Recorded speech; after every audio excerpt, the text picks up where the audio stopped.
With me now, one half of our regular political panel. I've got the former Greens advisor, now with DPG Advisory, Ben Oquist, our sparring partner Fiona Scott, not with us today. But Ben, we'll crack on regardless because it is a big news day with rates, first and foremost, not as high as some had expected, but no sign of it stopping either, the rate rises.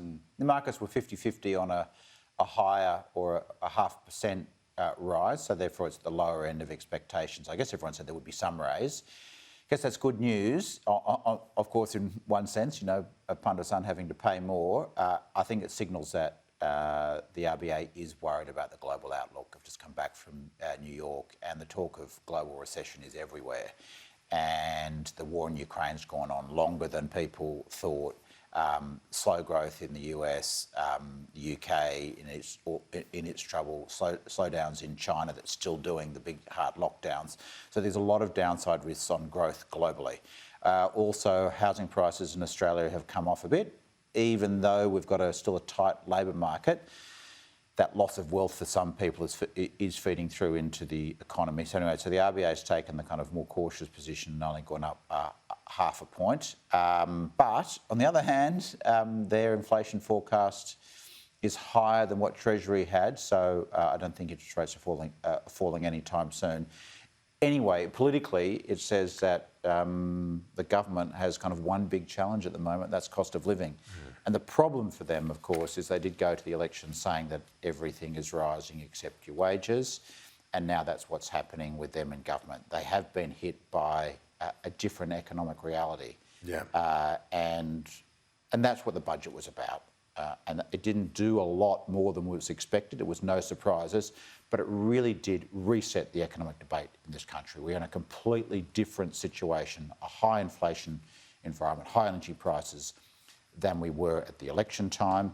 And the budget put a line under that, and now we've got a new economic debate. And included in that budget, something that the government didn't have to necessarily include was those energy price forecasts. 20% increase this year, 30% next year, cumulatively upwards of, 56% across a couple of years increase. On top of the rate rises, again, it's like a scene setter budget in a way. You didn't go beyond what they promised to do at the election, marginally, but very little spending beyond what they promised at the election. And it's that energy price scenario which is the big shock right now, heading into the new year. It's going to consume everything. The budget didn't do that much more than they promised at the election, but that was a very deliberate strategy. They wanted to look responsible. They didn't want to surprise the electorate with something that they didn't go to the election with. Unfortunately, it's a truism of politics. The centre-left has to look more responsible than the centre-right in politics, and the electorate tends to mark them down if they don't. So being no surprises sent a message of responsibility, and that's what Jim Chalmers delivered. I think that's at some cost to the popularity of the budget. I think the budget was designed to be good for the country, not good for the hip pocket. And so that means it hasn't rated well in the polls, but it's a budget to set up for the longer term, set up the debates that we need to have. And it sets up a bit of action on the energy front too. What will the government do?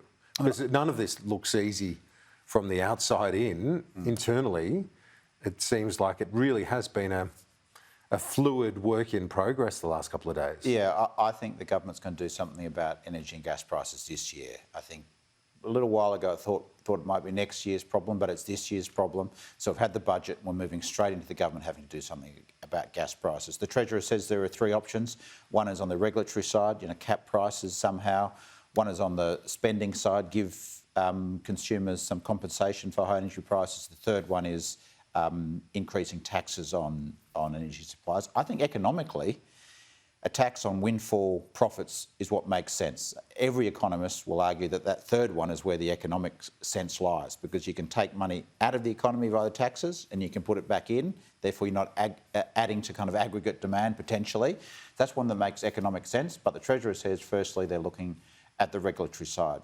I think big picture, the real potential crisis for the national debate, if you like, is that we are set to go back to climate wars, and the opposition is reverting to form here by kind of oversimplistic solutions to what is an energy crisis being driven by the war in Ukraine. Now, if that really sets us back on the climate debate, that'll be a real shame, because all the evidence suggests it's the faster transition you can do, the quicker you get to low-cost renewables that are better for prices, but also better for energy security in the long term. Ben Oquist, thanks for your time. Appreciate it.